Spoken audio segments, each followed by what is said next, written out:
नमस्कार। आज हम विज्ञान की एक ऐसी दुनिया में झांक रहे हैं जो थोड़ी क्या कहते हैं दिमाग घुमा देने वाली है, क्वांटम फिजिक्स। जी हाँ। और उसमें भी एक बहुत ही मशहूर और थोड़ा अजीब सा सिद्धांत है, हाइजेनबर्ग अनिश्चितता सिद्धांत। बिल्कुल। हमारे पास जो जानकारी है वो इसी कमाल के विचार को परत दर परत खोलती है। सोचिए, जैसे हम कोई गाड़ी देखते हैं तो बता सकते हैं ना कि वो कहाँ है, कितनी तेज चल रही है। आसानी से। और उससे अंदाजा लगा लेते हैं कि आगे कहाँ होगी। ये हुई हमारी रोजमर्रा की दुनिया वाली क्लासिकल फिजिक्स। सही। लेकिन जब हम बहुत बहुत छोटे कणों की दुनिया में जाते हैं, जैसे इलेक्ट्रॉन्स, तो वहां के नियम एकदम अलग हैं, बिल्कुल अनूठे। हाँ, वो दुनिया बिल्कुल अलग तरह से काम करती है। और यहीं पर आता है ये अनिश्चितता का सिद्धांत। ये कहता है कि उस छोटी सी दुनिया में आप किसी कण के बारे में सब कुछ एक साथ, मतलब पूरी सटीकता से जान ही नहीं सकते। कुछ चीजें हैं जो एक साथ पता लगाना नामुमकिन है। सही कहा। सुनने में अजीब लगता है, पर ये क्वांटम जगत की सच्चाई है। चलिए इसे और करीब से समझते हैं। तो ये बात है 1927 की, है ना? जी। वर्नर हाइजेनबर्ग जर्मन फिजिसिस्ट थे।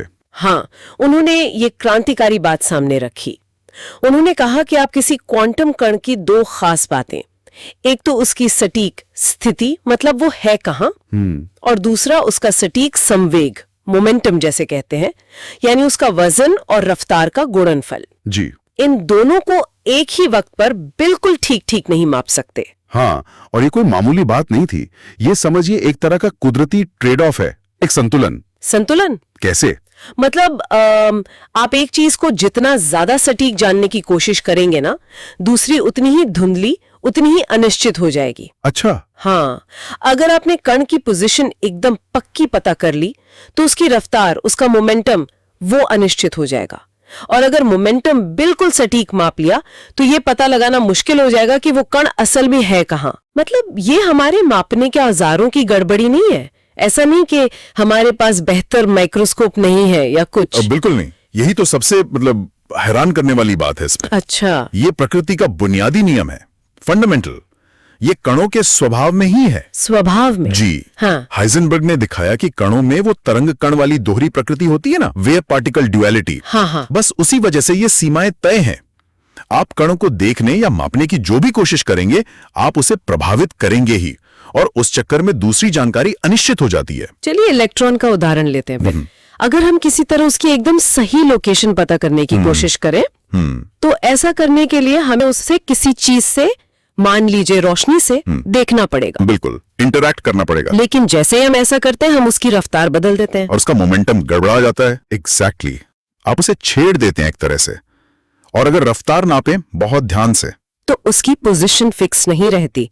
वो कहाँ है ये धुंधला हो जाता है। हाँ, ये हमारे रोजमर्रा के अनुभव से कितना अलग है ना? बहुत अलग। हम तो सोचते हैं कि अगर सही तरीका हो तो सब कुछ जाना जा सकता है, एकदम सटीक। सही कहा। लेकिन क्वांटम दुनिया ऐसे नहीं चलती।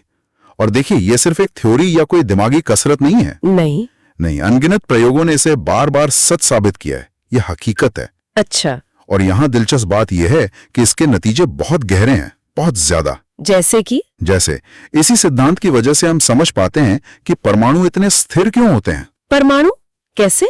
देखिए, अगर ये अनिश्चितता न होती तो क्लासिकल फिजिक्स के हिसाब से क्या होता? इलेक्ट्रॉन तो बस घूमते घूमते सारी एनर्जी खो देता और नाभिक यानी न्यूक्लियस में ही गिर जाता। अरे हाँ। और परमाणु खत्म हो जाता। लेकिन ऐसा होता नहीं है। क्यों? इसी अनिश्चितता के कारण। हाँ। ये अनिश्चितता ही इलेक्ट्रॉन को एक खास दायरे में रखती है, उसे न्यूक्लियस में गिरने से रोकती है।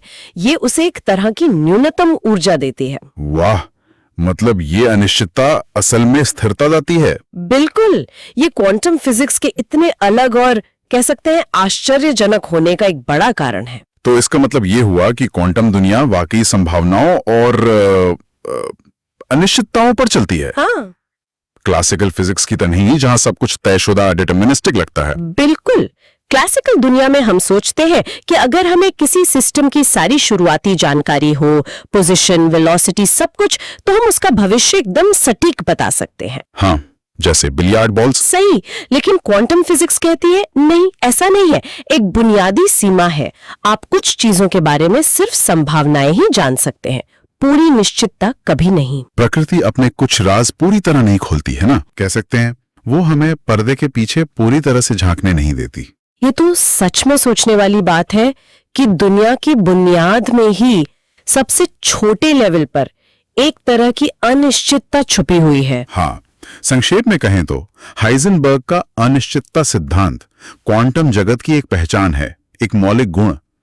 यह हमें बताता है कि स्थिति और संवेग जैसे कुछ खास गुणों के जोड़े हैं, और भी हैं वैसे, जिन्हें एक साथ पूरी सटीकता से जानना मुमकिन नहीं है। ये ज्ञान की एक सीमा है जो खुद प्रकृति ने तय की है, हमारे औजारों ने नहीं। ठीक है। और यहां से एक सवाल मन में आता है, शायद श्रोता भी इस पर सोचें। बताइए। कि अगर ये बुनियादी अनिश्चितता इतने छोटे स्तर पर, मतलब परमाणुओं और कणों के लेवल पर राज करती है, तो क्या इसका असर भले ही बहुत सूक्ष्म तरीकों से हमारे आसपास की बड़ी दुनिया पर, या फिर कारण और प्रभाव यानी कॉज एंड इफेक्ट को समझने के हमारे नजरिए पर, क्या उस पर भी पड़ता होगा? ये अनिश्चितता कहां तक फैली है, इसका प्रभाव कहां खत्म होता है, या होता भी है या नहीं? ये तो वाकई एक गहरा सवाल है सोचने के लिए।